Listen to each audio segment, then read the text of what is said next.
এই রেসিপিটা ফলো করে একদম রেস্টুরেন্টের মতো পারফেক্ট টেস্টের একটা চিকেন তন্দুরি তোমরাও বাড়িতে বানিয়ে নিতে পারবে। প্রথমেই বেশ খানিকটা সর্ষের তেলকে উষ্ণ গরম করে তাতে দিয়ে দিয়েছি 2 চামচ কাশ্মীরি রেড চিলি পাউডার, একটু মিশিয়ে নিয়ে রেখে দিলাম।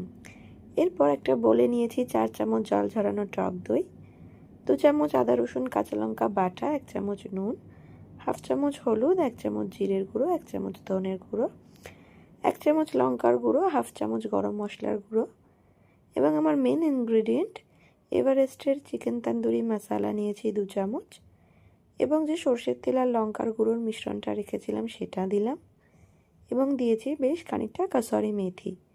সব মশলাগুলোকে একটু ভালো করে মিশিয়ে নিয়েছি। এরপর আমি চিকেনগুলোকে ভালো করে ধুয়ে নিয়ে একটু চাকু দিয়ে এভাবে ডিপ কাট লাগিয়ে নিয়েছি, তাতে মশলাটা একদম ভেতর অবধি পৌঁছবে। এবার মশলাটাকে চিকেনের মধ্যে দিয়ে খুব ভালোভাবে একটু মেখে নেব।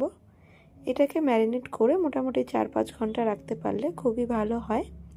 আমি বাইন্ডিংটাকে আরেকটু ভালো করার জন্য আরও 1 চামচ ছাতুও অ্যাড করেছি মশলার মধ্যে।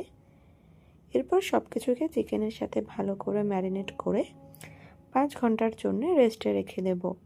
যত ভালো ম্যারিনেশন হবে টেস্টটাও তত বেশি ভালো হবে তন্দুরির। 5 ঘন্টা পরে আমি চিকেনটাকে দেখাচ্ছি কালারটা কতটা ভালো এসেছে। আমি কিন্তু চিকেনে কোনো ফুড কালার ইউজ করিনি, ওই কাশ্মীরি লঙ্কার গুঁড়োর সাথে সর্ষের তেলটাকে মিশিয়েছি বলেই এত সুন্দর একটা রেডিশ কালার এসেছে। এরপর ফ্রাইং প্যানে 1 চামচ বাটারকে একটু মেল্ট করে নিয়ে তন্দুরিগুলোকে একে একে তাওয়ার ওপর বসিয়ে দেব। 3-4 মিনিট মতো একটু লো ফ্লেমে ভেজে নিয়ে চিকেনটাকে একটু উল্টে দিয়ে একটা ঢাকা চাপা দিয়ে ওই পিঠটাও 3-4 মিনিট মতো ভেজে নেব।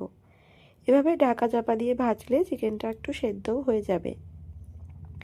এভাবে বারে বারে ঢাকা চাপা দিয়ে দিয়ে 2 মিনিট 3 মিনিট করে এক একটা পিঠ একটু ভেজে নিয়েছি। এরপর গ্যাসের ফ্লেমটা লোয়ে রেখেই একটা নেট বসিয়ে চিকেনগুলোকে নেটের ওপর বসিয়ে এক একটা পিঠ এক 1.5 মিনিট করে করে একটু আগুনে ঝলসে নেব।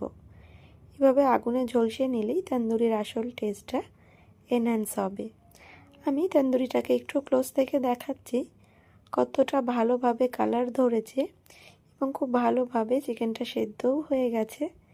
এইভাবে যদি তোমরাও এই রেসিপিটা ফলো করে এই তন্দুরিটা বানাও তবে আর রেস্টুরেন্ট থেকে কিনতে হবে না, বারবার বাড়িতেই একটা পারফেক্ট টেস্টের চিকেন তন্দুরি বাড়িতে বানিয়ে নিতে পারবে।